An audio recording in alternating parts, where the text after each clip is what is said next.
Hi there, it's Riikka here with another video for ABstudio. This time I'm making a scrapbooking layout. I'm mixing two collections in this layout. They are cream and diary.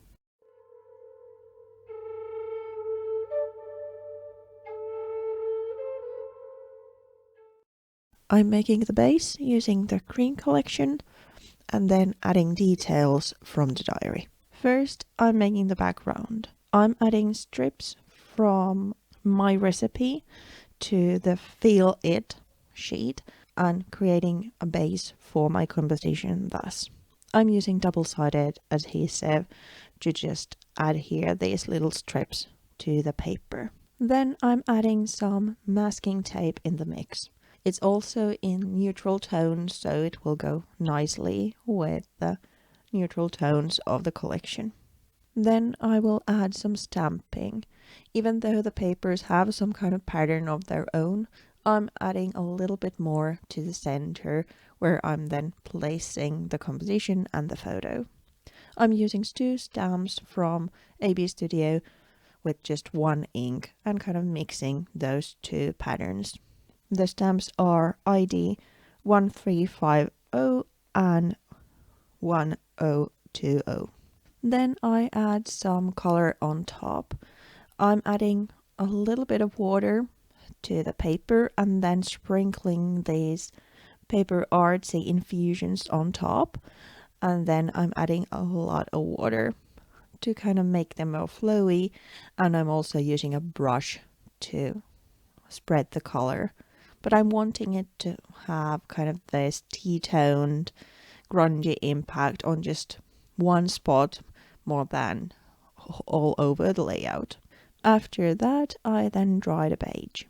After drying the color layer, I then added some dimensional stenciling to the layout.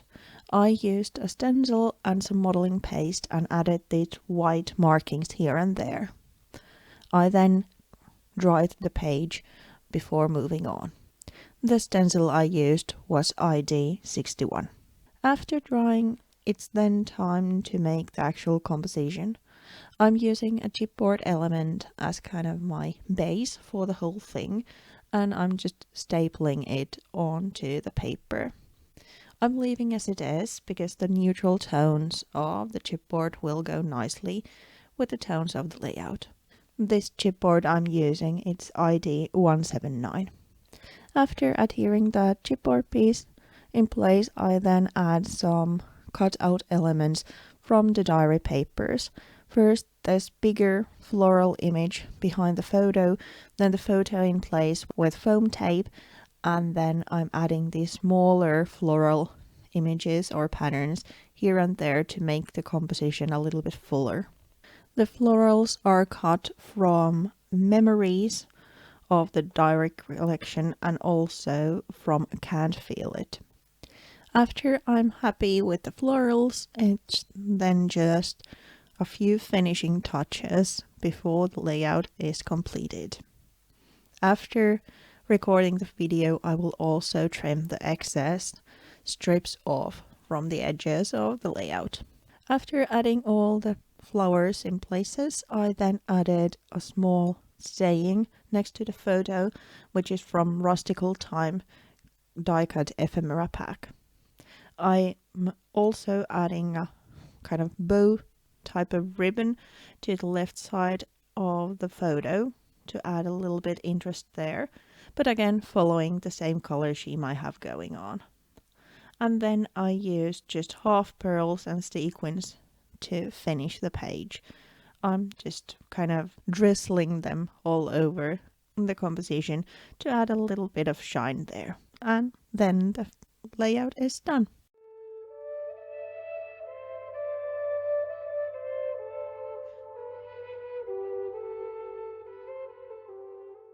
And here's the finished layout. I hope you liked the video and found it helpful. If you did, please consider subscribing and also hit that bell sign to be notified when a new video comes alive. Thank you so much for watching. Wishing you a nice day. Thank you. Bye.